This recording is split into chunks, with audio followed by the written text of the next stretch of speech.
welcome to another episode of Codo Cinema, the podcast show where I talk about movies. I'm your host, the man, the myth, the legend, Mark Codo, aka Codo Man. When it comes to movie actors, you think back to the great actors, like for example, Marlon Brando. But there are more other great actors that are pretty good too. True. And that is definitely true. I mean, sometimes you think back to one of the greatest actors of all time. But what about other actors that we know who have starred in films that are recognizable? I mean, sure, there's tons of actors that are recognizable, especially in films that are very well received and recognizable to this day. Well, there is one actor that I'm pretty sure we all know and who appeared in many movies, including one that was actually very recognizable, which is The Sound of Music. Can you guess what it is? Well, it's actor Christopher Plummer. Christopher Plummer is a Canadian actor where his career has spanned over 7 decades and gained a lot of recognition through movies, TV shows, and theater, among many other sorts of media and performances. Christopher Plummer has been in a lot of shows lately, especially movies and theater. The most recognizable performance is his role as Captain George Von Trapp in The Sound of Music.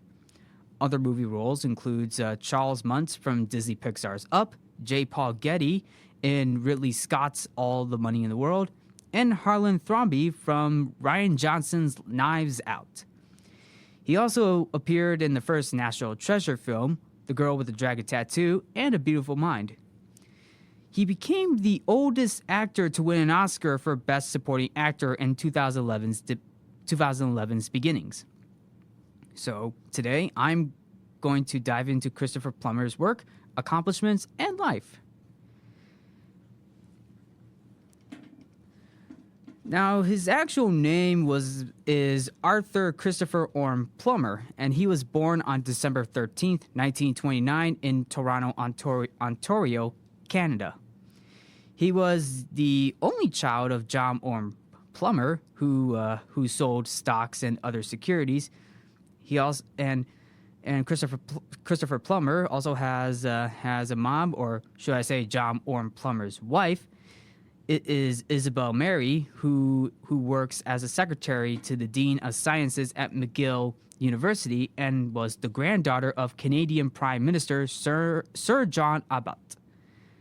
On Christopher Plummer's father's side, he has a great uncle who was a patent lawyer and an agent F.B. Featherstone. Plummer was also a second cousin of British actor Nigel Bruce, known for portraying Dr. Watson to Basil Rathbone's Sherlock Holmes. Christopher Plummer's parents divorced shortly after his birth, and he was brought up mainly by his mother in the Abbott family home in Sainteville, Quebec, outside of Montreal. He spoke English and French pretty fluently. As a schoolboy, Christopher Plummer began to study to be a concert pianist. Basically, he wants to study to become a piano player, so that's actually pretty good. But he developed a love for theater at an early age and started to act while he was attending the High School of Montreal. Christopher Plummer took up acting after watching Laurence Olivier's film Henry V, which came out in 1944.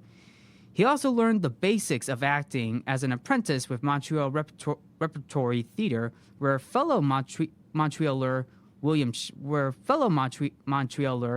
Shatner also played. Christopher Plummer never attended a university, something he regretted all his life. Not everybody can go to college, and sometimes it can be regretful, sometimes it's not. But, sometimes it could be for budget issues or something. That could be something. Although his mother and his father's family had ties with McGill University, and he was never a McGill student. So that's probably one of the few reasons why.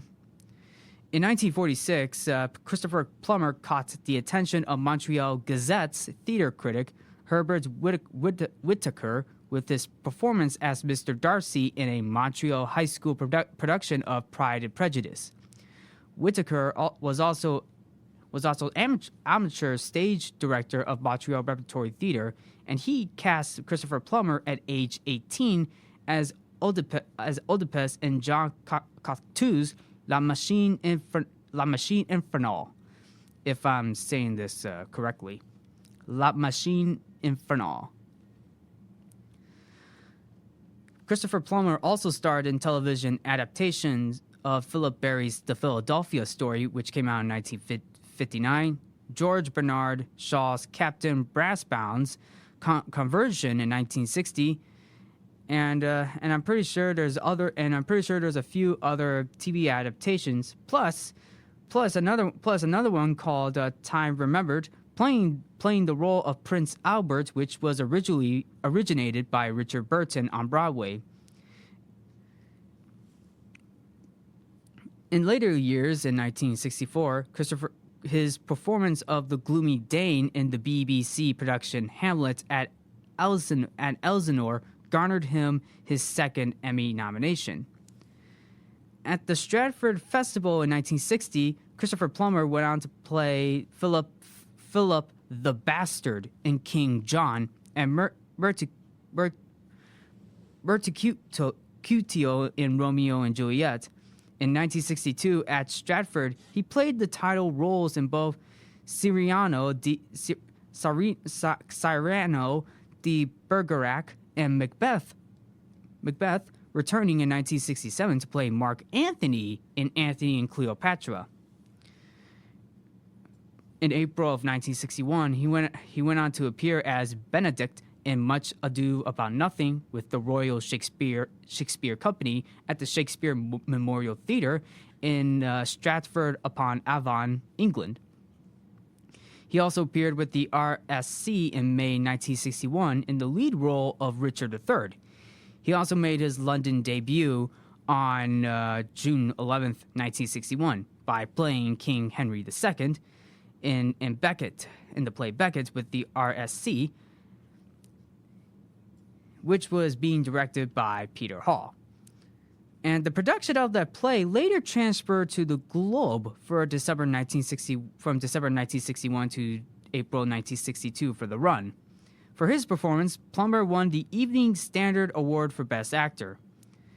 About a year later, in 1963, he was also the subject of a short National Film Board of Canada documentary called 30 Minutes, Mr. Plummer, directed by Anne Claire Poirier.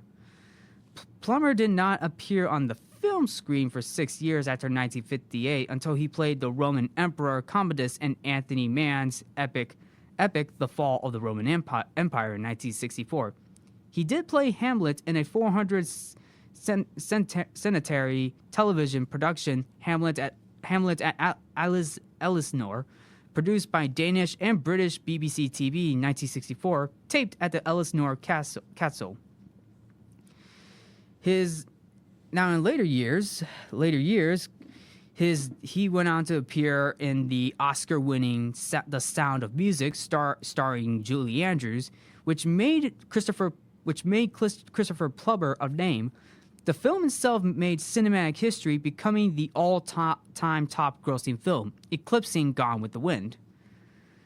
So The Sound of Music garnered Christopher Plummer a name for himself.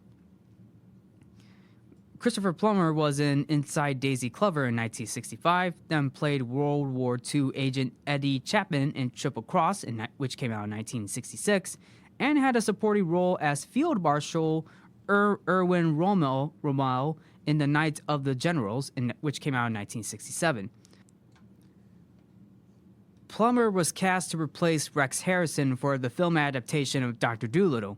However, this decision was later reversed, but nevertheless, Plummer was paid for signing the contract, so he did get money out of it, despite not being cast in Dr. Dolittle. Well, at least he didn't leave empty-handed, though.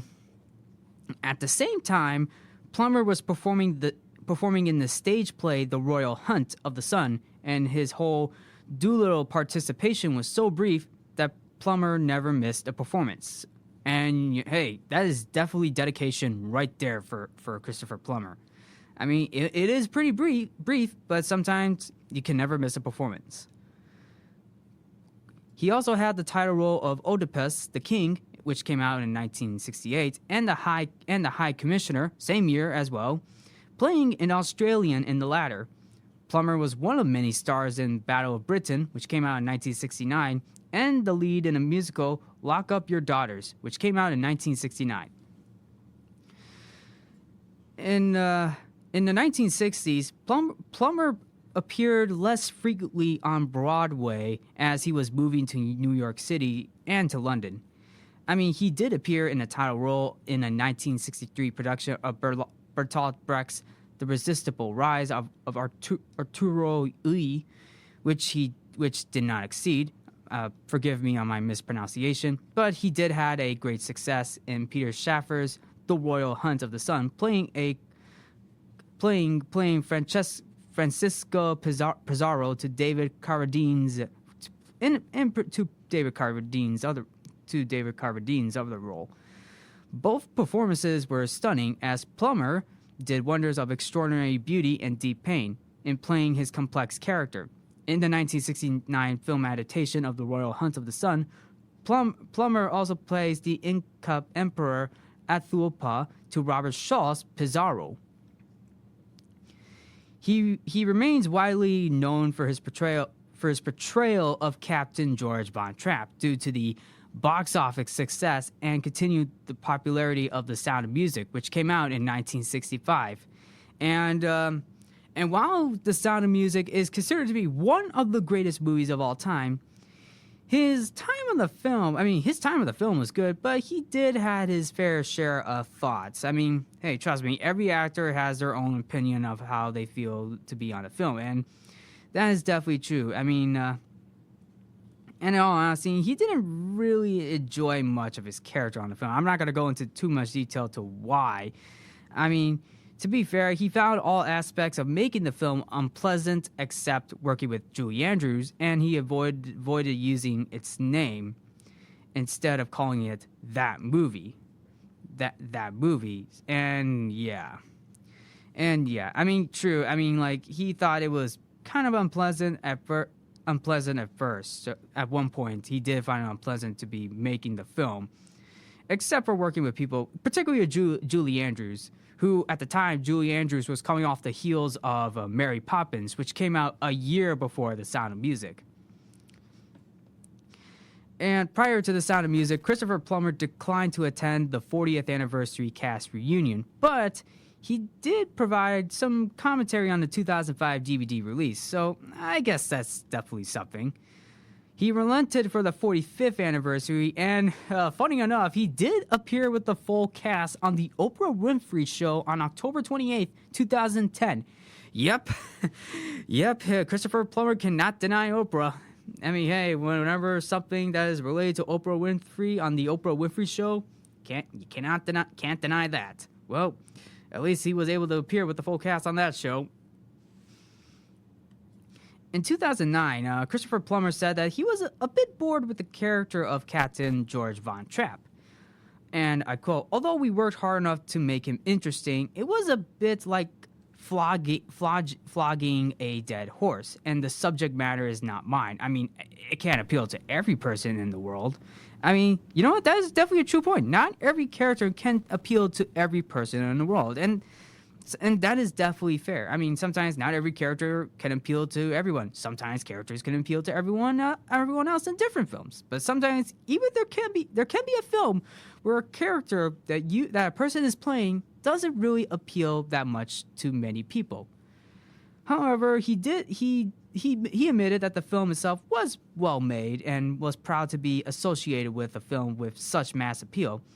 And I quote, "But it was a very well-made movie, and it's a family movie, and we haven't seen a family movie, I don't think, on the scale for ages." And you know what? That's a pretty good point. I mean, that's just a sign of change.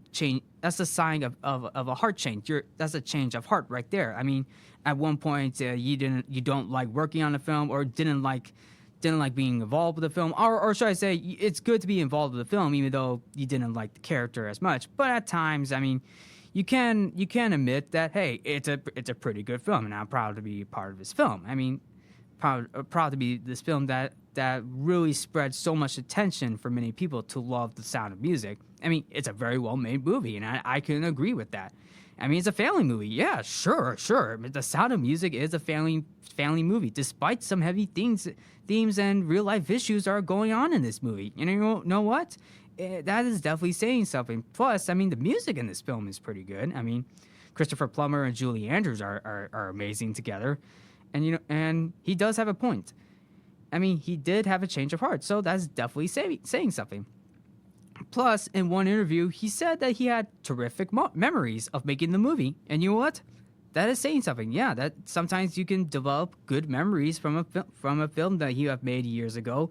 Even if you didn't like the film, sometimes there can be good moments in the film that you have made as well. So that's technically something.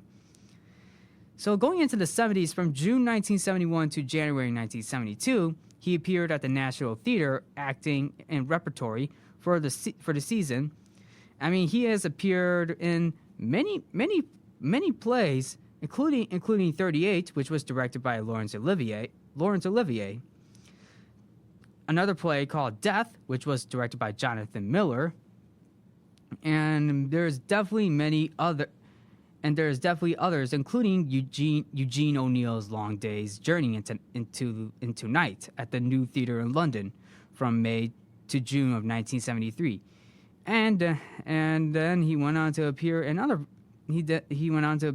plays. Plus, he also appeared in several of Chekhov's short stories. The Good Doctor, another notable play in which he appeared, was the 1974 adaptation of Arthur Miller's After the Fall, in which he played Quentin, a part originated on Broadway by Jason Robards, opposite Faye Dunaway's Maggie. On screen, he portrayed the Duke of Wellington in Waterloo in 1970. He also appeared in The Man Who Would Be King in 1975, playing Rudyard Kipling alongside Michael Caine and Sean Connery. He also appeared in the comedy The Return of the Pink Panther, 1975, alongside with Peter Sellers, and The Silent Partner, 1978, opposite Elliot Gould. He appeared in Aces High, 1976, International Velvet, 1978, and Murder by Decree, 1979, playing Sherlock Holmes. And Christopher Plummer appeared in Lovers and Mad Men at the Opera House at the Kennedy Center in Washington, D.C. in 1973, and in Love and Master Will at the same venue in 1975. Love and Master Will consisted of selections from the works of William Shakespeare on the subject of love, arranged by Plummer. His co-stars were Zoe Caldwell, B.B. Anderson, and Leonard Nimoy. Plummer played Edgar in E.L. Doctorow's Drinks Before Dinner with the New York Shakespeare Festival at the Public Newman Theater in New York City in 1978. He also appeared as Herod Antipas in the television miniseries Jesus of Nazareth in 1977, alongside the ensemble cast, which included Laurence Olivier, James Earl Jones, and James Mason. He would later appear in more Broadway plays in the 1980s, which includes Othello and Macbeth. And then he would later appear in more TV productions, including film productions, as well as appearing as Gregory Peck's character's enemy in the true base-made for television movie The Scarlet and the Black Inn, 1983, and also that year in the five-time Emmy award-winning television series The Thornbirds, which came out in 1983, alongside Barbara Stanwyck and Gene Simmons. In film, Plummer appeared in the romantic drama Somewhere in Time, the drama Eyewitnesses in 1981, the comedy Dragnet 1987, and Shadow Dancing in 1988.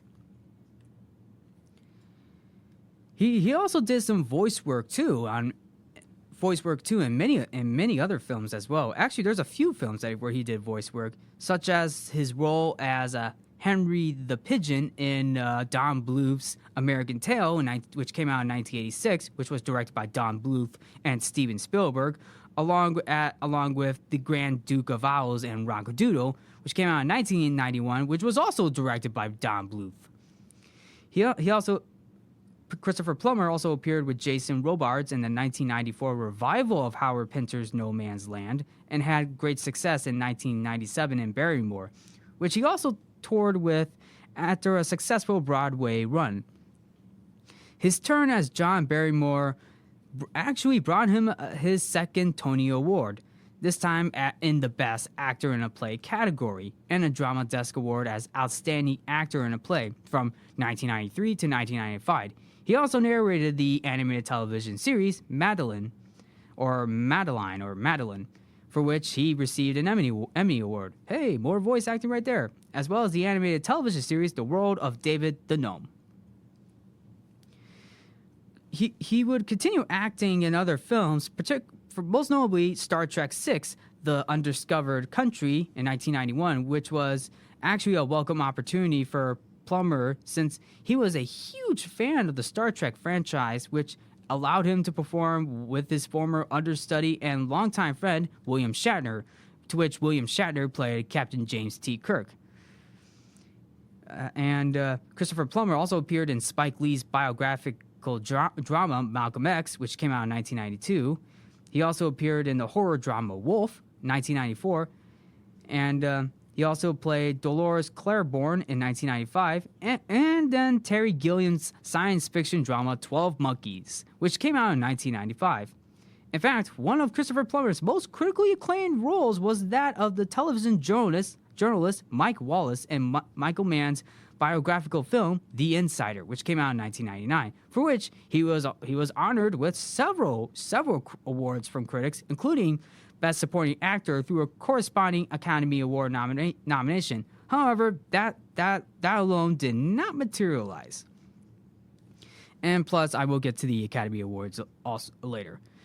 And going into the 2000s, Christopher Plummer starred as Sir David Maxwell, 5 feet in the Primetime Emmy Award-winning Nuremberg in 2000, also featuring Alec Baldwin, Brian Cox, and Max von Sydow, and the Emmy-winning The Money Changers, for which he won his first Emmy Award as an Outstanding Lead Actor in a Limited Series. It was also the same year where he co-starred in American Tragedy as F. Lee Bailey, for which he received a Golden Globe nomination. Plus, he also appeared in 4 Minute Mile, Miracle Planet, and a documentary by Rick Burns about Eugene O'Neill. And he received an Emmy Award nomination for his performances in Our Fathers, and reunited with Julie Andrews for a television production on Golden Pond. He was also the narrator for The Gossip of John. He also co-starred with Gregory Peck in The Scarlet and the Black. He also, and going back to Star Trek, Christopher Plummer later reprised his role from Star Trek VI, The Undiscovered Country, in the video game Star Trek Klingon Academy. And in 2011, he would later provide the voice of Arngir, speaker for the Greybeards in the Elder Scrolls V Skyrim. In 2004, Plummer appeared as a presenter in the CPAC documentary series The Prime Ministers.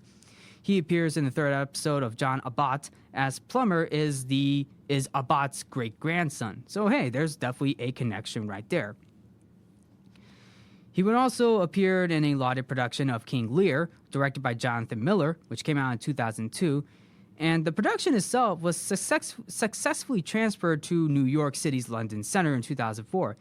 Plus, he was also nominated for a Tony Award and a Drama Desk Award for his 2004 King Lear, and for a Tony playing Henry Drummond in the 2007 revival of Inherit the Wind. He returned to the stage at the Stratford Shakespeare Festival in August 2008 in a critically acclaimed performance as Julius Caesar in George Bernard Shaw's Caesar and Cleopatra, directed by a Tony winner, Des McAnuff. This production was videotaped and shown in high definition in Canadian cinemas on January 31st, 2009, with an encore presentation on February 23rd, 2009. and broadcast on April 4th, 2009 on Bravo in Canada. Over the course of his filmography, he has appeared in a lot of films. I mean, Christopher Plummer is amazing at this. I mean, he also appeared in other films such as Dr. Rosen and Ron Howard's Academy Award-winning A Beautiful Mind, Arthur Case in Spike Lee's film Inside Man, and the philosopher Aristotele in Alexander, alongside Colin Farrell. In 2004, Plummer briefly played John Adams Gate in the Disney adventure film National Treasure, alongside with Nicolas Cage. He also appeared in Stephen Gaggin's drama Syriana, which came out in 2005, which also starred George Clooney. The romantic comedy Must Love Dogs, 2005, which was directed by Terrence Malick. No, not Terrence Malick. No, this is a different film. Terrence Malick. He also appeared in Terrence Malick's historical drama The New World, 2005, including the romantic drama The Lake House in 2006. And then in 2009, Plummer gave a voice performance for Pixar's animated film Up, where he played the antagonist Charles Muntz. That same year, he also lent his voice in the Tim Burton-produced action science fiction film 9, playing Elder Leader 1. In 2010, Plummer received his first Academy Award nomination for his portrayal of author Leo Tolstoy in The Last Station. Speaking to the Canadian Broadcasting Corporation, or CBC, in an interview that aired on March 7, 2010, Plummer added a tongue-in-cheek, and I quote, "Well, I said it's about time. I mean, I'm 80 years old, for God's sake. Have mercy." I think he's referring to his first ever Oscar nomination because he has never been nominated for any of his other roles. Wait, what about Sound of Music? How come he wasn't nominated for that? Oh well. But on Oscar night, March 7th, 2010, he lost to Christoph Waltz, which is funny enough, Christoph Waltz won that award for Quentin Tarantino's Inglourious Bastards. But don't worry, Christopher Plummer was able to win that award for the beginners. So that's actually, or the beginning. Is it the beginnings? No, beginners. That was the film. I mean, he also appeared in a feature-length documentary, The Captains, which was a documentary film written and directed by William Shatner, and plus that was also his role for the Star Trek film in Star Trek VI that Plummer appeared was the role of Chang, which is one of the Klingon leaders in the Star Trek in the Star Trek VI film, which also starred William Shatner.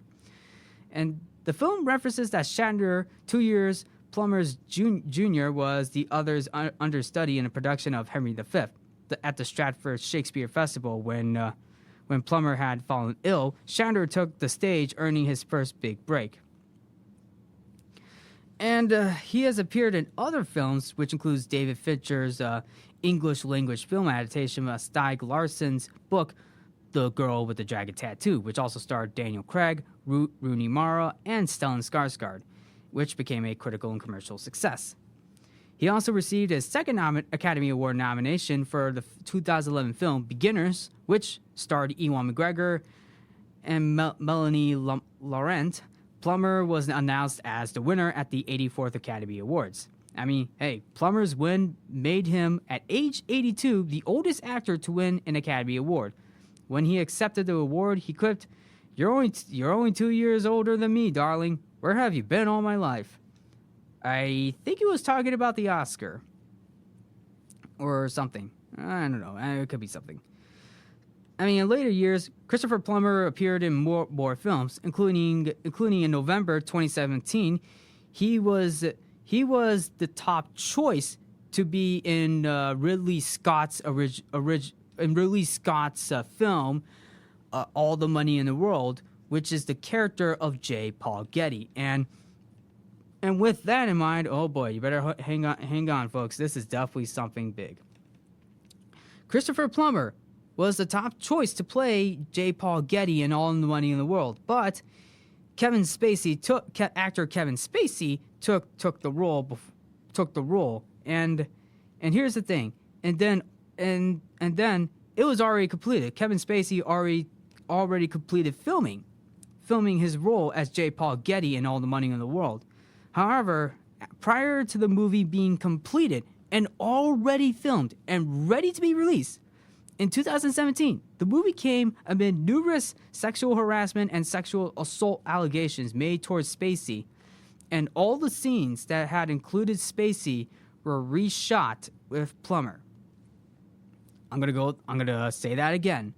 All the scenes in All the Money in the World, and I'm pretty sure everybody knew about this or not. Maybe some people might have knew about this. All scenes that had Kevin Spacey as J. Paul Getty were reshot with Christopher Plummer amid the allegations.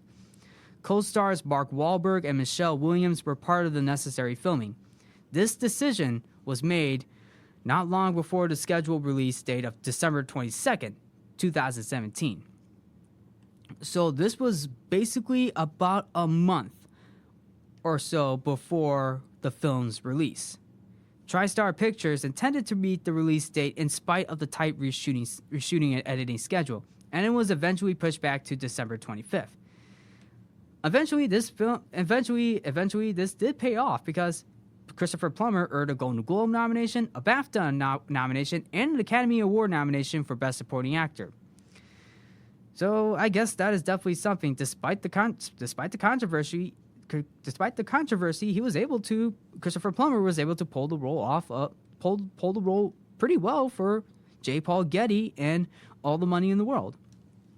At the age of 89, he appeared in a leading role in Departure, a 2019 Canadian British TV series by Global for NBC Universal about the disappearance of transatlantic flight, and then he starred as murder mystery writer Harlan Thrombey in Ryan Johnson's ensemble mystery film Knives Out, alongside Ana de Armas, Daniel Craig, and Chris Evans. He was set to return to Departure for season 2, but due to the pandemic in 2020 and in the Canadian travel lockdown, he would film his parts from his home in Connecticut instead of venturing to Toronto in 2020 and 2021. However, in 2021, at the age of 91, he was set to play the lead for a big screen film adaptation of Shakespeare's King Lear to be filmed in the summer in Newfoundland under director Des McAnuff. But Christopher Plummer died before filming commenced. Christopher Plummer was nominated for 3 Oscars, winning one for beginners or something. He was nominated for 7 Tony Awards, winning 2. He also won 2 Emmy Awards out of the 7 Emmy nominations, plus a Grammy nomination in 1986 for E.T.A. Hoffman Tchaikovsky, The Nutcracker. He also received the Canadian Screen Award for Lifetime Achievement.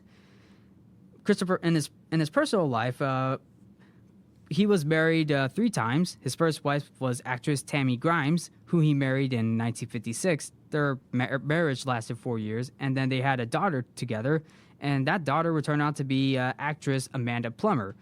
And you may recognize Amanda Plummer in the film Pulp Fiction, which was an earlier Quentin Tarantino film.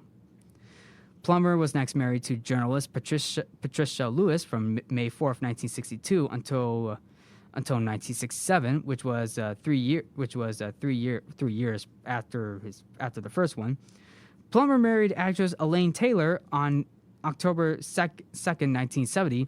Plummer and Elaine lived together in Weston, Connecticut. Plummer had no children by either his second or third marriages. And Plummer's memoir, In Spite of Myself, was published by Alfred A. Knopf in November 2008. He was also a patron of Theatre Museum Canada, and he was a member of the Players Club in New York City.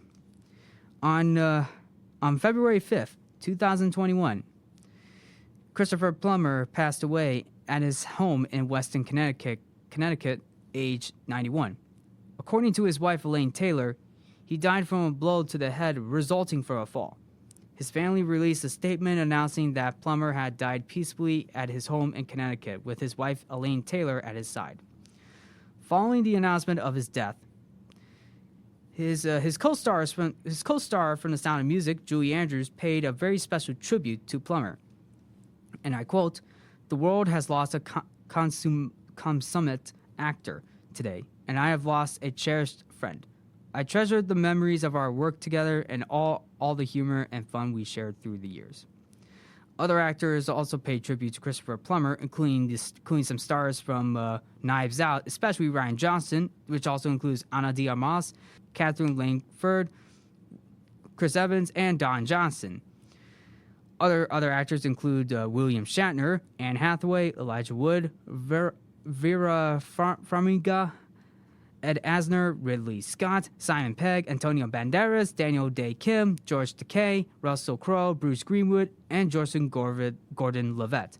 Lou Pitt, his longtime friend and manager of 46 years, said, and I quote, Christopher Plummer, actually Chris, was an extraordinary man who deeply loved and respected his profession with a great old-fashioned memories, self-deprecating humor, and the music of words. He was a national treasure who deeply relished his Canadian roots. Through his art and humanity, he touched all of our hearts, and his legendary life will endure for all generations to come. He will forever be with us. And that's the end of the quote right there. So yep, that's basically what happened. Yep. So basically, there you have it. I mean, Christopher Plummer is definitely one of the greatest actors of all time. He may be gone, but he will not be forgotten, and his work has been one of his greatest work, and he has done a lot of great work, a lot of great movie roles, especially including theater plays, as well as memorable characters, particularly from The Sound of Music, including Up, where he played Charles Muntz, which I thought was pretty good as well. First time I actually got to know Christopher Plummer was from Up. I actually didn't even know who he was at the time, but after watching Up, it definitely gave me a recognizable thought to know, like, there has been other films where Christopher Plummer appeared in. So, thank you, Christopher Plummer, for the inspiration and everything you have brought to the world, especially TV and film. Rest in peace, Christopher Plummer. And that will be it. Thank you for tuning in to Codo Cinema. I'm Mark Codo. Remember to watch movies and stay positive. And rest in peace, Christopher Plummer.